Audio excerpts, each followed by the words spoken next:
মালদায় তৃণমূল নেতা খুনের ঘটনার পর নড়েচড়ে বসল পুলিশ প্রশাসন। আসানসোলের 3জন তৃণমূল নেতাকে ফের পুলিশি নিরাপত্তা দেওয়া হলো।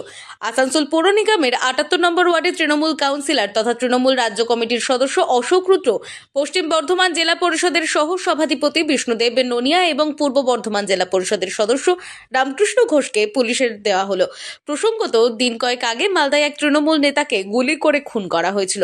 মুখ্যমন্ত্রী মমতা বন্দ্যোপাধ্যায় প্রশ্ন তুলেছিলেন, ওই তৃণমূল নেতার নিরাপত্তা ছিল কেন তুলে নেওয়া হয়েছে? এই নিয়ে পুলিশের বিরুদ্ধে ক্ষোভ প্রকাশ করেছিলেন। এই ঘটনার পর আসানসোলে আগে যে সমস্ত তৃণমূল নেতার নিরাপত্তা ছিল তাদের নিরাপত্তা দেওয়া হয়েছে।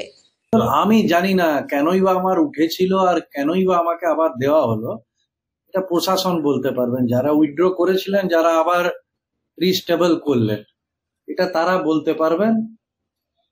আর এটা নিয়ে আমার প্রশাসনিক এটা নিয়ে আমার কোনো বক্তব্য নেই। দেখুন, আমি তো অন্তর্যামী নই, কার মনে কি চিন্তা ভাবনা সেটা আমার পক্ষে জানা সম্ভব নয়, সেটা প্রশাসন বলতে পারবে।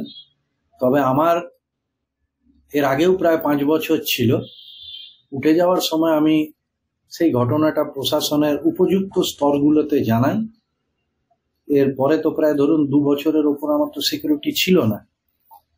যেহেতু বললেন যে বিভিন্ন ধরনের আন্দোলন প্রতিবাদে আমি সামিল হই, তাই আমার পার্টি অফিসের কর্মীরাই আমার বাড়িতে ছাড়তে যেতেন।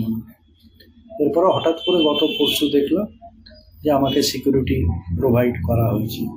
এটা আমি কি করে বলবো, এত মানুষ আছে। দেখুন, নিরাপত্তা সবাইকার দরকার।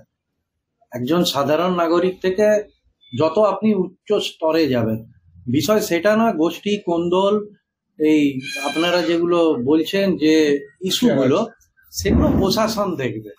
আমাদের দলের মধ্যে হয়তো কোথাও যদি বিচ্ছিন্ন কারোর মধ্যে মতানৈক্য থাকতে পারে, বাকি আমাদের দল ইউনাইটেড। আসানসোল থেকে মিলন সূত্রধরের রিপোর্ট, আনন্দ বার্তা।